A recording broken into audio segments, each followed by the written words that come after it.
नमस्कार दोस्तों, मैं शहील। दोस्तों, पिछले वीडियो में हमने सेकेंडरी टाइप ऑफ ओसीडी के पहले 4 टाइप्स को जानने की कोशिश की है। तो उस वीडियो की लिंक मैं नीचे डिस्क्रिप्शन में दे दूंगा। और इसी के साथ साथ हमने प्राइमरी टाइप ऑफ ओसीडीज को भी जानने की कोशिश की है। उस वीडियो की भी लिंक मैं नीचे डिस्क्रिप्शन में दे दूंगा। और इसी के साथ साथ कई सारे मेरे और भी जो ओसीडी को मैनेज करने के संदर्भ में ट्रिक्स बताने वाली वीडियोज हैं, उन सभी वीडियोस की भी लिंक मैं नीचे डिस्क्रिप्शन में दे दूंगा। तो ये सारे वीडियोस आप ज़रूर देख लीजिए। तो फिलहाल आज के वीडियो में हम सेकेंडरी टाइप ऑफ ओसीडी के बचे हुए कुछ टाइप्स को यहाँ पर जानने की कोशिश करेंगे। और इसके बाद के वीडियो में मैं आपको प्राइमरी और सेकेंडरी टाइप ऑफ ओसीडीज के फीचर्स क्या है ये बताऊंगा। और फिर उसके बाद के वीडियो में मैं आपको इन सभी टाइप ऑफ ओसीडीज को मैनेज करने के बारे में और भी कई सारे ट्रिक्स और टिप्स बताऊंगा, जिनको अप्लाई करके आप बड़ी ही आसानी से आपके ओसीडी को मैनेज कर पाओगे। ओके, पर दोस्तों आगे बढ़ने से पहले यहाँ पर कुछ बातें मैं क्लियर कर देना चाहता हूँ, और वो ये है कि कृपया करके मेरे इन सारी वीडियोस को आप किसी भी प्रकार की गाइडेंस, एडवाइस या ट्रीटमेंट की तरह से ना लें, क्योंकि ये सारे के सारे वीडियोस सिर्फ और सिर्फ इंफॉर्मेटिव हैं। ओके, तो चलिए दोस्तों बढ़ते हैं आगे और जानने की कोशिश करते हैं बचे हुए सेकेंडरी टाइप ऑफ ओसीडी। तो इसमें सबसे पहला सेकेंडरी टाइप ऑफ ओसीडी है व्हाट लाइज बीनीथ वाला ओसीडी। तो जो भी बंदा इस टाइप ऑफ ओसीडी से अफेक्टेड होता है ना, वो जहां पर भी होता है वहां पर उसके आजू बाजू पर जितनी भी चीजें होती हैं उनमें से किसी एक या दो स्पेसिफिक चीजों के प्रति उसके मन में एक अजीब गरीब टाइप की कंपल्सिव एक्टिविटीज करने के बारे में विचार पैदा होते हैं। और ये कंपल्सिव एक्टिविटी होती है कि उस चीज के नीचे क्या पड़ा है ये उसे देख लेना चाहिए। ओके, तो ये जो भी कंपल्सिव एक्टिविटी होती है, तो इसको हम अभी एक एग्जांपल के थ्रू समझ लेते हैं। तो मान लो कोई बंदा है जो इस टाइप ऑफ ओसीडी से अफेक्टेड है, तो वो जो है वो किसी पब्लिक स्ट्रीट पर चलता हुआ जा रहा है और अचानक से उसे उस स्ट्रीट के साइड पर कोई पत्थर पड़ा हुआ दिखता है, और उसको देखने के बाद उसके मन में ये एक विचार आता है कि उसे जो है वो उस पत्थर के नीचे क्या पड़ा है ये उस पत्थर को उठाकर देख लेना चाहिए।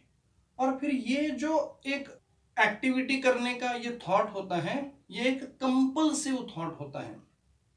तो इसी वजह से इस थॉट को वो इग्नोर या अवॉइड नहीं कर पाता है और फिर बार बार उस पत्थर को उठाकर देखने लग जाता है। या फिर अगर इसी टाइप ऑफ ओसीडी से अफेक्टेड कोई बंदा किसी होटल में या फिर किसी ऑफिस में चला जाता है और फिर वहां पर कहीं पर कोई कबर्ड रखा हुआ है, तो उस कबर्ड के नीचे क्या पड़ा हुआ है ये देखने की अगर उसके मन में इच्छा पैदा होती है, तो फिर उसको वो रोक नहीं पाता है, क्योंकि वो कंपल्सिव होता है उसके लिए। तो फिर वो उस कबर्ड के नीचे बार बार झांकने लग जाता है, क्योंकि कबर्ड तो वो उठाकर देख ही नहीं सकता है। तो ये व्हाट लाइज बीनीथ वाले ओसीडी के अंदर चलने वाली कंपल्सिव एक्टिविटी होती है। पर ये जो भी कंपल्सिव एक्टिविटी होती है इसके पीछे होता है एक ऑब्सेशन बेस्ड फियर वाला थॉट।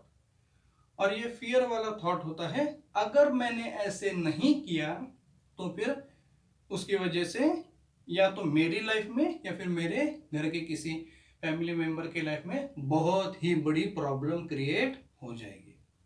तो अगर मैं चाहता हूं कि ऐसी कोई भी प्रॉब्लम मेरे या फिर मेरे फैमिली मेंबर्स के लाइफ में ना आए, तो फिर मुझे उस चीज को उठाकर देख लेना चाहिए। तो इस तरीके से यहां पर एक तरफ है ऑब्सेशन बेस्ड फियर वाला एक थॉट, और उसको काउंटर करने के लिए दूसरी तरफ ये बंदा कर रहा है चीजों को उठा उठा कर देखने की कंपल्सिव एक्टिविटी। तो ये होता है व्हाट लाइज बीनीथ वाला ओसीडी। ओके, तो इसके बाद अब हम देखेंगे नेक्स्ट वाला सेकेंडरी टाइप ऑफ ओसीडी, जो कि है सुपरसेशन वाला ओसीडी। तो दोस्तों दुनिया भर में कई सारे लोग जो अदरवाइज साइकोलॉजिकली नॉर्मल कंडीशन में है, वो भी कई सारे अजीबोगरीब टाइप के सुपरस्टिशंस में बिलीव रखते हैं, जैसे कि बिल्ली ने अगर रास्ता काटा तो वो दिन खराब जाएगा, या फिर 13 नंबर जो है 13, इसको दुनिया भर में एक बहुत ही अनलकी नंबर माना जाता है। और इसी के चलते कई सारी कंट्रीज में जो लिफ्ट होती है बिल्डिंग में ऊपर नीचे जाने की, उसमें 13 नंबर का बटन होता ही नहीं है। ओके, तो ये और ऐसे कई सारे सुपरस्टिशंस कई सारे लोग जो है वो फॉलो करते रहते हैं। तो ऐसे कई सारे सुपरस्टिशंस ओसीडी वाले बंदे भी फॉलो करते हैं, पर ओसीडी वाले बंदों के साथ एक और स्पेसिफिकेशन ये होती है कि उन्होंने खुद से पर्सनलाइज्ड लेवल पर भी कई सारे और सुपरस्टिशंस बना लिए होते हैं।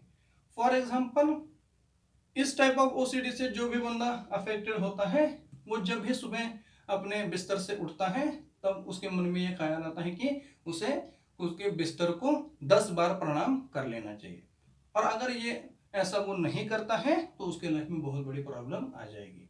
तो इसीलिए उस प्रॉब्लम को अगर उसे रोकना है आने से, तो उसे 10 बार प्रणाम कर लेना चाहिए।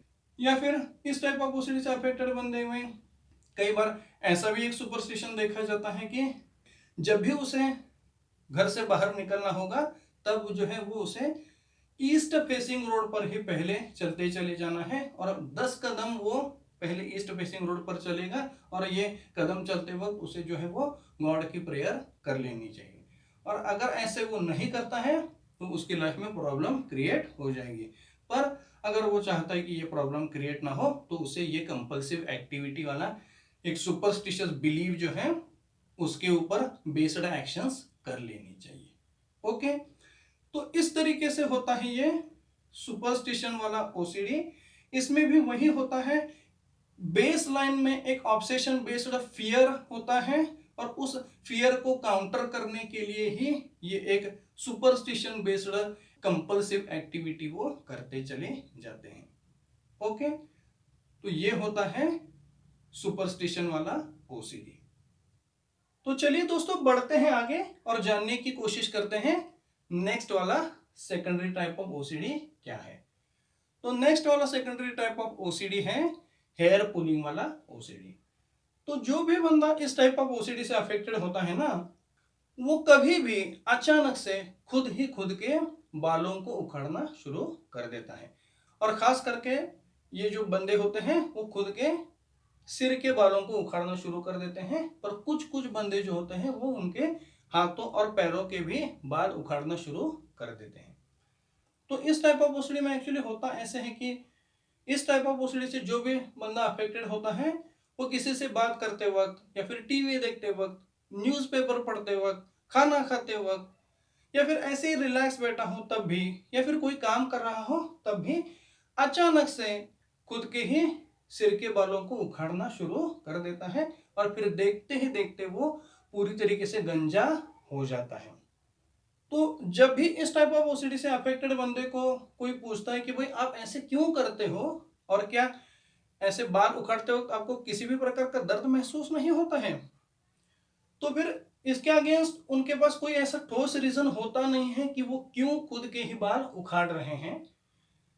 पर उनका बस इतना ही कहना होता है कि एक्चुअली उन्हें ये पता ही नहीं चलता है कि कब उनके हाथ जो है वो ऑटोमेटिकली उनके बालों की तरफ चले जाते हैं, और फिर उनको खींचना और उखाड़ना शुरू कर देते हैं।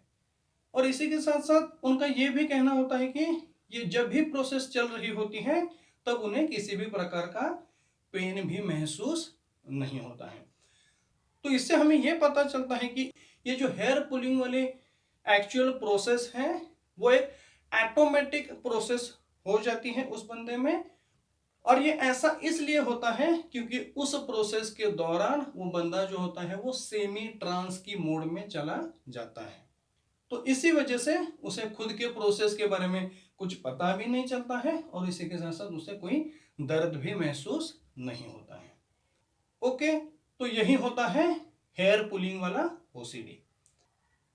तो इसके बाद अब हम देखेंगे नेक्स्ट वाला सेकेंडरी टाइप ऑफ ओसीडी, जो कि है स्किन पिकिंग वाला ओसीडी। तो जो भी इंसान इस टाइप ऑफ ओसीडी से अफेक्टेड होता है ना, वो ऐसे ही कभी भी बैठे बैठे, चलते फिरते हुए, या फिर लेटे लेटे, किसी से बात करते हुए, या फिर कोई भी काम करते हुए अपने आप ही खुद के हाथों से ही खुद के शरीर को कुरेदना शुरू कर देता है। और फिर धीरे धीरे जैसे जैसे उनके स्किन की ऊपर की लेयर लूज होने लगती है तो फिर उसको वो पील ऑफ करके निकालना शुरू कर देते हैं। और फिर ये कुरेदने की प्रोसेस इतनी ज्यादा हो जाती है कि धीरे धीरे वो जहां पर कुरेद रहा है उन सारी जगहों पर जो है वो जख्म बनना शुरू हो जाते हैं। और फिर बाद में इन जख्मों में कई सारे सीरियस इन्फेक्शंस भी हो जाते हैं। तो जब भी इस टाइप ऑफ ओसीडी से अफेक्टेड इंसान को पूछा जाता है कि आप ये ऐसा क्यों कर रहे हो, तो उनका यही कहना होता है कि उनको ये पता ही नहीं चलता है कि कब उन्होंने जो है ये खुद ही खुद के शरीर को कुरेदना शुरू कर दिया है। और इसी के साथ साथ उनका ये भी कहना होता है कि वो कितना भी खुद को कुरेद ले उनको किसी भी प्रकार का दर्द महसूस नहीं होता है। तो कुछ लोगों का तो ऐसा कहना होता है कि ऐसा करने से वो किसी न किसी प्रकार का स्ट्रेस रिलीज होता हुआ महसूस करते हैं। तो ये जो ओवरऑल कंडीशन है ये भी हेयर पुलिंग जैसी ही कंडीशन है। इसमें भी बंदा जो है वो सेमी ट्रांस की मोड में चला जाता है और इसी वजह से वो क्या प्रोसेस कर रहा है ये खुद उसको ही पता नहीं चल रहा होता है और इसी के साथ साथ उसे किसी भी प्रकार का दर्द भी महसूस नहीं होता है। तो ये होता है स्किन पिकिंग वाला ओसीडी। ओके, पर यहां पर कुछ लोगों का मानना यह है कि हेयर पुलिंग और स्किन पिकिंग ये जो दोनों ही कंडीशंस हैं ये अपने आप में एक इंडिपेंडेंट साइकोलॉजिकल डिसऑर्डर्स हैं और इनको ओसीडी की तरह कंसिडर नहीं किया जा सकता है। तो दोस्तों इस तरह से अभी हमने ओसीडी के सेकेंडरी टाइप्स को जानने की कोशिश की है। पर ये जो जितने भी सेकेंडरी टाइप्स मैंने बताए हैं इसके अलावा भी कई सारे और सेकेंडरी टाइप ऑफ ओसीडीज होते हैं। फॉर एग्जांपल ओसीडी के कुछ बंदों में हाथों के अजीबोगरीब जेस्चर्स करना, उंगलियों के अजीबोगरीब जेस्चर्स करना, इस टाइप की कंपल्सिव एक्टिविटीज उनमें देखी जाती हैं। तो कुछ लोग होते हैं जो सिर्फ उनके सिर के अजीबोगरीब जेस्चर्स करते हैं और उस वक्त दांतों को जो है वो एक तरीके से एक दूसरे के ऊपर कस के दबा लेते हैं। ये वाले भी एक कंपल्सिव टाइप के जेस्चर्स उनमें देखे जाते हैं। इसके अलावा कुछ लोग ऐसे भी होते हैं जिनमें हाथों के अजीबोगरीब जेस्चर्स के साथ साथ कुछ अजीब टाइप की आवाजें निकालते हैं या फिर कुछ अजीब टाइप के मीनिंगलेस वर्ड्स को गुनगुनाते हैं। पर ये जो वर्ड्स होते हैं वो एक स्पेसिफिक ट्यून में भी हो सकते हैं या फिर कभी कभी वो ट्यूनलेस भी हो सकते हैं। फॉर एग्जाम्पल ये ऐसे हो सकता है या फिर चिंगण चिंगण चिंगण चिंगण चिंगण चिंगण चिंगण। इन वर्ड्स का कोई मीनिंग नहीं होता है और जब आप उनसे पूछते हो कि ये ऐसा क्यों वो कर रहे हैं तो उनके पास इसका कोई आंसर नहीं होता है। तो इस प्रकार की भी कुछ अजीबोगरीब टाइप की आवाजें निकालना, जेस्चर्स करना, ये भी ओसीडी से रिलेटेड ही कंपल्सिव एक्टिविटीज में आता है। पर इन सब जो अभी हमने दो चार यहाँ पर एग्जांपल देखे हैं ये जितने भी अजीबोगरीब जेस्चर्स या फिर आवाजें निकालने की ये कंपल्सिव एक्टिविटीज हैं ये जनरली ओसीडी के बहुत ही ज़्यादा इनिशियल स्टेजेस में ही देखी जाती हैं और इस वक्त ऐसी उस पेशेंट की कंडीशन होती है कि उसमें स्टैंडर्ड वाले ओसीडी के कोई भी सिम्टम्स नज़र आ नहीं रहे होते हैं, जैसे कि बार बार हाथ पांव धोना, प्रेयर्स करना वगैरह वगैरह। तो ये सिम्टम्स से ही जनरली कंसिडर किया जाता है कि बंदे को ओसीडी है। पर ये सिम्टम्स ना होते हुए भी अभी हमने जो सिम्टम्स देखे हैं वही उनमें देखे जाते हैं जो कि बहुत ही अर्ली स्टेज ऑफ ओसीडी होता है। ओके, तो इस तरह से अभी हमने सेकेंडरी टाइप ऑफ ओसीडी के बचे हुए कुछ टाइप ऑफ ओसीडीज को यहाँ पर जानने की कोशिश की है। तो इसके बाद के वीडियो में मैं आपको प्राइमरी और सेकेंडरी टाइप ऑफ ओसीडीज के फीचर्स क्या है ये बताऊंगा और फिर उसके बाद के वीडियो में मैं आपको इन सभी प्रकार के ओसीडीज को बड़ी ही आसानी से मैनेज करने के संदर्भ में कई सारे और ट्रिक्स और टिप्स बताऊंगा जिनको अप्लाई करके आप बड़ी ही आसानी से आपके ओसीडी को घर पर ही मैनेज कर पाओगे। ओके, तो दोस्तों इसी नोट पर आज मैं बस यही रुकना चाहूँगा। मेरी वीडियो अगर आपको अच्छी लगी हो तो प्लीज़ इसे लाइक कीजिए, मेरे चैनल को सब्सक्राइब कीजिए और बेल नोटिफिकेशन दबाकर उसे ऑल पर सेट कर लीजिए। और इसी के साथ साथ मेरे सारे के सारे वीडियोस आप ज़्यादा से ज़्यादा लोगों तक शेयर भी ज़रूर कीजिए। ओके, तो चलिए दोस्तों, मिलते हैं अगली वीडियो में। तो तब तक के लिए thank you, take care and bye bye.